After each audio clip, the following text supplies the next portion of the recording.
Athena Presley Monroe Strand was only 7 years old when her life was tragically taken in Wise County, Texas, in December 2022. She had been reported missing from her father's home near Paradise, Texas, on November 30, 2022, and after a 2-day search, authorities found her body on December 2. The case devastated her family, shocked North Texas, and drew grief from people far beyond the small rural community where she lived. In May 2026, Athena's story returned to national attention after Tanner Horner, the former FedEx driver who pleaded guilty to capital murder and aggravated kidnapping in her death, was sentenced to death by a Texas jury.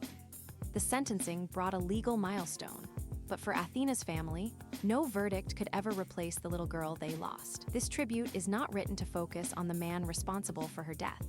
It is written to remember Athena. She was not simply a victim in a terrible case.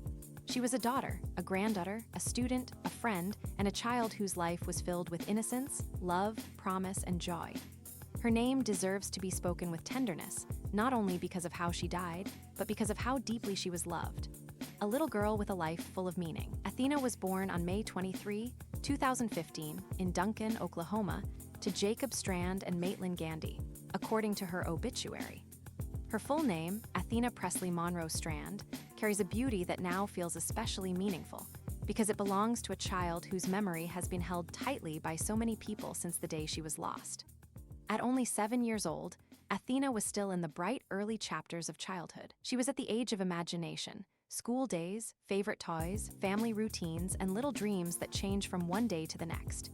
Children at that age leave marks in the world in ways they do not even realize. They fill homes with energy, questions, laughter, noise, curiosity, and love. Athena's loved ones will remember the details that no public report can fully capture. Her voice, her smile, her personality, her habits, and the ordinary moments that now mean everything. A life does not have to be long to be meaningful. Athena's life was brief, but it mattered deeply. She mattered to her parents, her family, her friends, her teachers, and the community that mourned her. She mattered to people who never met her but were moved by her story. She mattered because every child matters, and because her life, however short, was filled with human worth that can never be erased by tragedy, more than the circumstances of her death. When a child's death becomes public news, there is always a danger that the child becomes known mainly through the details of the crime. That should never happen to Athena. She was more than a case. She was more than a headline. She was more than the pain that followed her disappearance. The most important truth about Athena is that she lived, she was loved, and she belonged to a family whose grief is beyond words. The details of what happened to her are painful and difficult, and they have been widely reported. But a tribute should not dwell on cruelty.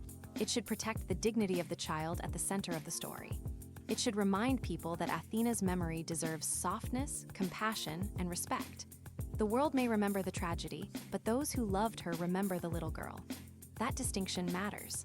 Justice may bring a measure of accountability, but remembrance brings humanity. Athena's family will continue to carry the memories that belong only to them.